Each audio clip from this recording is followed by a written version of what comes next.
everybody, and welcome back to the channel. My name is ShadowCas. Today I want to discuss something that's really been bothering me about this year, apart from everything else that's terrible about this year, and we won't go into that. But one of the main things that I've been having a major issue with this year is AAA developers.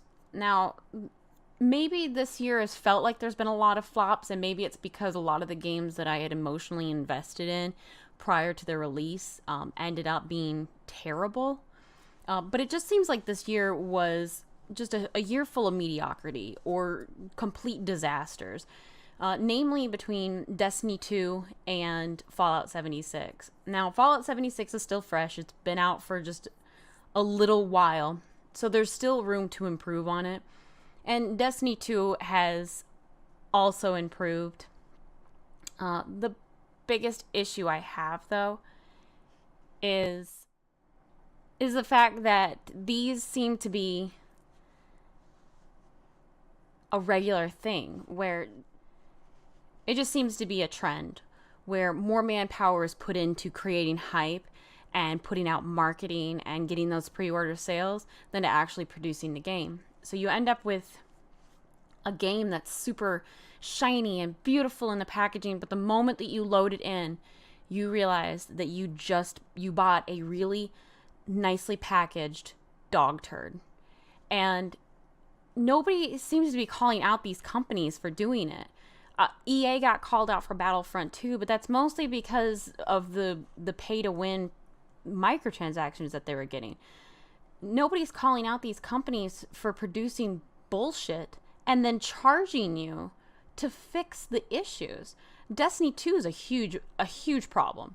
I paid $60 for the base game, plus another $35 for the first two expansions, which were DLCs after, we found out that they weren't expansions.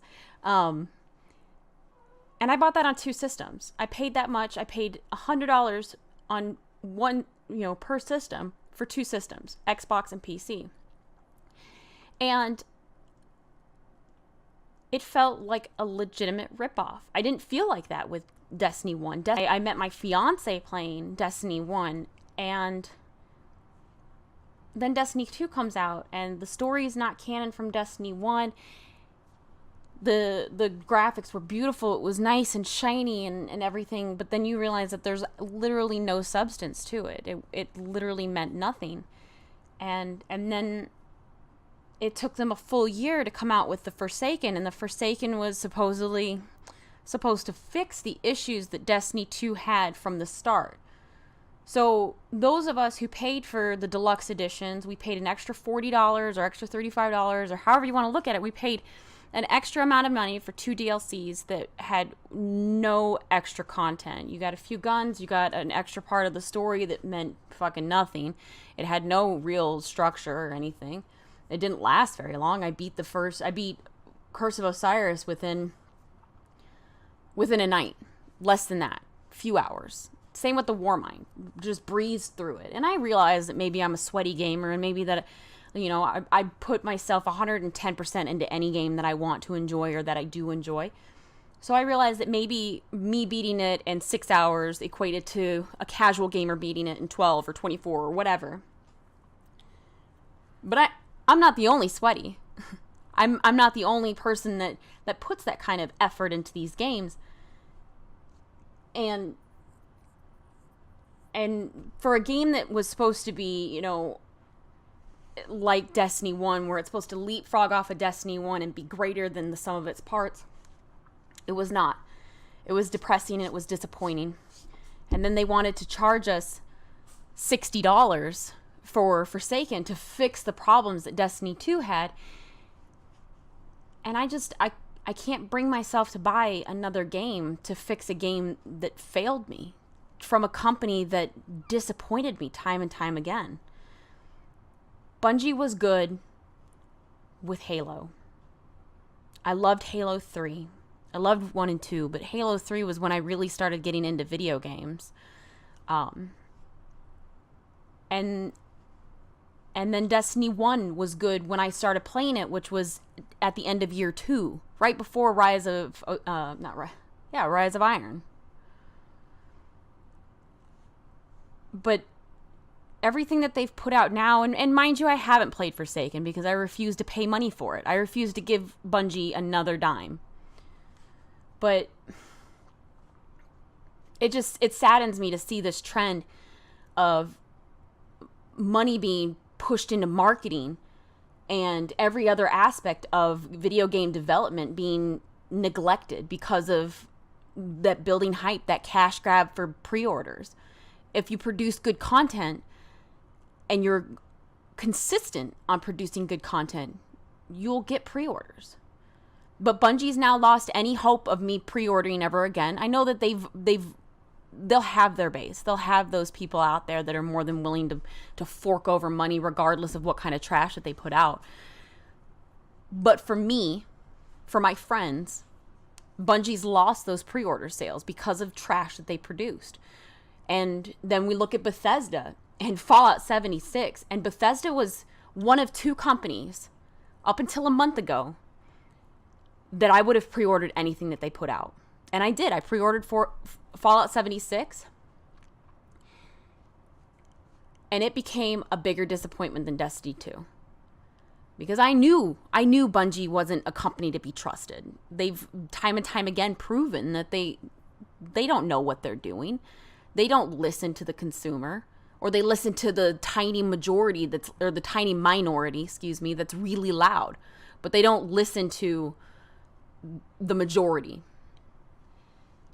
But Bethesda was supposed to be that game developer that I could be like, even with all of the trash that everybody's putting out, Bethesda's got my back. Bethesda will put out content that is story driven, that it has feeling, that gives you that immersion that you need for video games to truly enjoy them.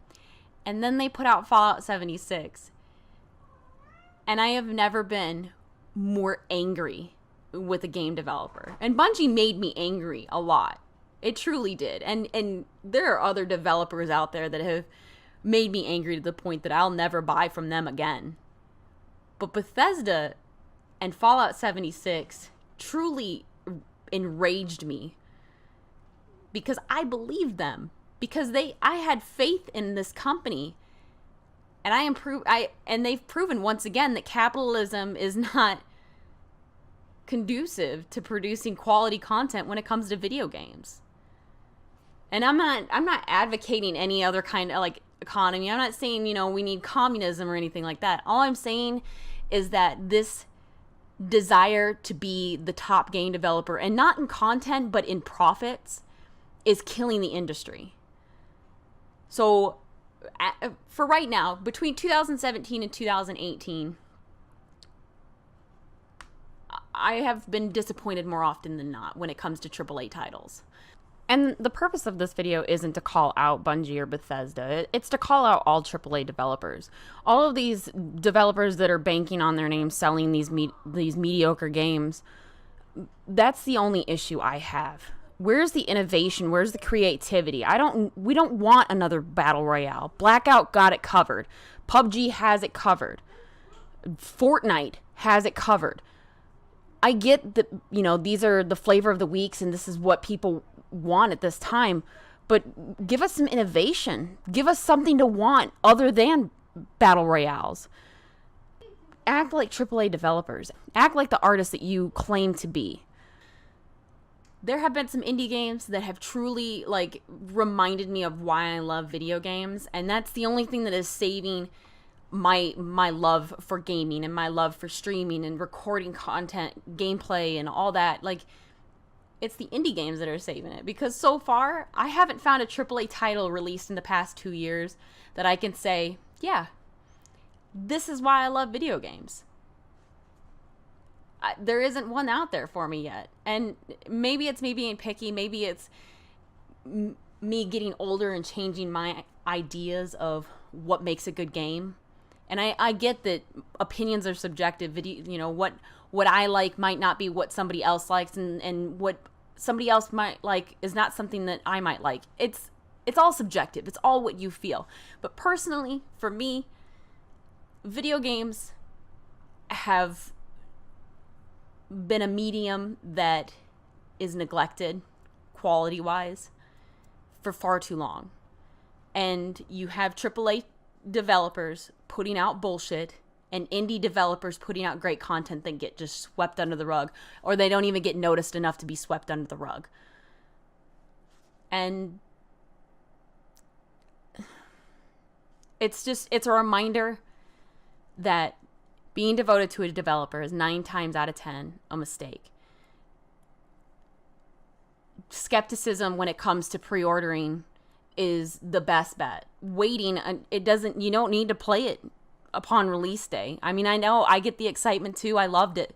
I love the excitement of rushing home and making sure that it's downloaded and ready for midnight, but losing enough money to buy a family of 5's worth of groceries for 2 weeks is enough of a reminder to me that these developers can't be trusted. But that's it for this video. Thank you so much for listening. If you have any opinions in regards to this, if you disagree, if you agree, let me know down in the comments. I really do appreciate it.